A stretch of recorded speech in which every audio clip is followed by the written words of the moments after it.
Hoy nos vamos a meter de lleno en las claves de la oración poderosa, a partir de un sermón del pastor Óscar Flórez. ¿Qué es lo que hace que una oración sea realmente escuchada? Vamos a ver qué nos dice. Para que nos hagamos una idea del increíble potencial de la oración, el sermón nos lleva directos a una historia bastante dramática del libro de los Hechos, una que habla de persecución, de cárcel y de una escapada que parece imposible. Fijaos en la secuencia, porque es clave. La cosa se pone muy fea. El apóstol Santiago es ejecutado. Después, Herodes encarcela a Pedro. El panorama es desolador. Pero ojo al punto 3, que es el motor de todo. La iglesia se pone a orar fervientemente y sin cesar.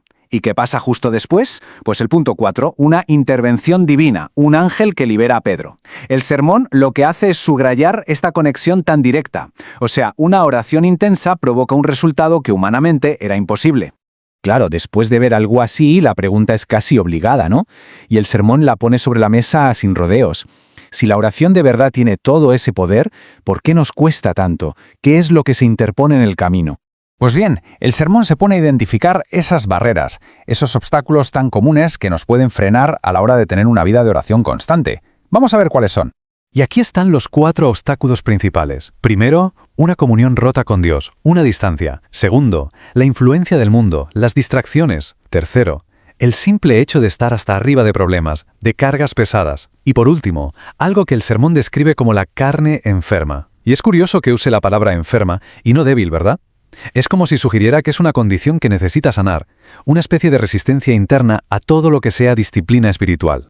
Para que entendamos mejor esto de alejarnos de Dios, el pastor usa una analogía que es muy visual. Hay que imaginarse a un niño pequeño en un centro comercial. Al principio se aleja de sus padres un poquito, jugando, casi sin querer, pero sigue, y llega un momento en el que se ha alejado tanto que levanta la vista y está perdido, y ya no sabe volver solo. Pues así, a veces, es como nos vamos alejando poco a poco de la oración. Vale, si esas son las barreras, ¿cuál es la solución? ¿Qué se puede hacer? Pues el sermón nos guía directamente al capítulo 6 de Mateo para encontrar el enfoque que se considera correcto para la oración. Y esta comparación es que no puede ser más clara. Por un lado tenemos la oración, que es un puro espectáculo, hecha para que los demás la vean. Y por otro, la oración en secreto, en la intimidad de una habitación, buscando una conexión privada, real con Dios. El sermón insiste muchísimo en que esta segunda forma de orar es la que de verdad cuenta. Pero a ver, hablemos de esa recompensa. ¿Qué significa eso exactamente? Porque el concepto tiene un significado muy concreto y muy potente.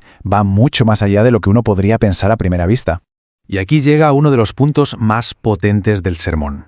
La palabra que se usó en el griego original y que se traduce como recompensa significa literalmente Dios pagará tu deuda.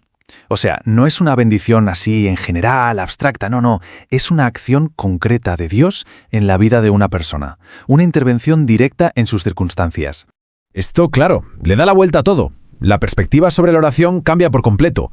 Ya no es una transacción, como si fuera una lista de la compra para pedir cosas, sino que se convierte en un acto de confianza. El foco ya no está en nuestras necesidades, sino en aquel que puede cubrirlas. Y ya para terminar, para que todo esto quede bien atado, el sermón nos presenta el ejemplo definitivo de este tipo de oración, el modelo que hay que seguir. Después de habernos explicado el por qué, el qué y el cómo de la oración, el sermón nos muestra el quién. Y es que el modelo a seguir no es una idea o un concepto, sino una persona, Jesús. Y este versículo es un ejemplo de lo que significa dedicación, y es tremendo. No habla de una oración rápida antes de ir a dormir, habla de pasar una noche entera en comunicación con Dios. Es un estándar que, desde luego, nos desafía. Y así, este análisis del sermón nos deja con una pregunta final, una pregunta que queda ahí flotando para la reflexión. ¿Qué podría cambiar en la vida de cada uno si la oración dejara de ser algo ocasional para convertirse en una prioridad fundamental? Una pregunta que, sin duda, se queda para que cada quien la piense.